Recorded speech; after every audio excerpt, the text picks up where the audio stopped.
I'm Sonia Ancoli Israel. I'm a professor of psychiatry at the University of California, San Diego. And today we're going to talk about insomnia. Trouble sleeping is incredibly common, particularly amongst patients who have other comorbidities. What is insomnia? It's defined as difficulty falling asleep, difficulty staying asleep, or non-restorative sleep, which essentially means the patient wakes up and just doesn't feel like they slept well the night before.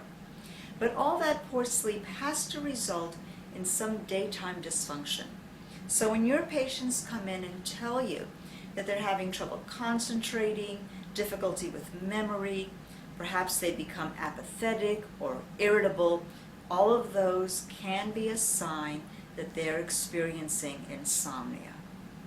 The next question becomes, what do you do about their insomnia? The first thing you want to teach your patient is not to spend too much time in bed. The longer we spend in bed, the more fragmented sleep is. The less time we spend in bed, the more consolidated. So 8 hours of sleep out of 8.5 hours in bed is much more efficient than 8 hours of sleep out of 9 or 10 hours in bed. What does the insomnia patient do? You know, I didn't sleep a wink last night. I'm going to go to bed earlier to try to get more sleep. And what they're doing, in fact, then, is making their sleep even worse. So we try to limit the amount of time in bed to close to the amount that they actually want to sleep.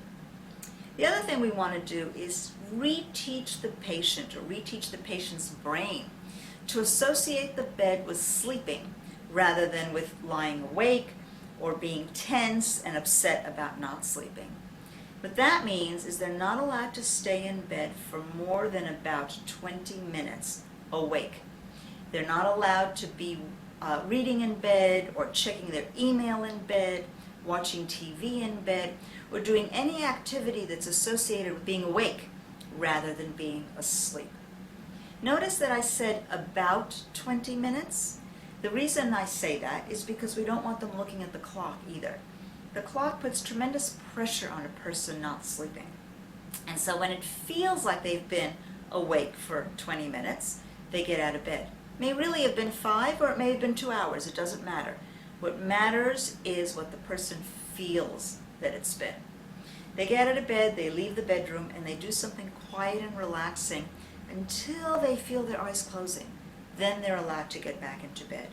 In this way, we can teach them to associate the bed with sleeping. Another tip for poor sleepers is to always go to bed and get up at the same time.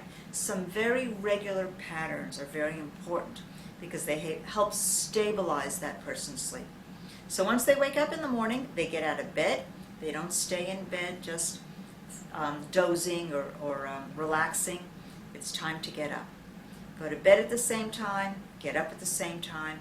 Don't spend too much time in bed, and don't spend time in bed awake or doing activities that are not conducive to sleep. Those few things will help a person sleep better and feel better the next day.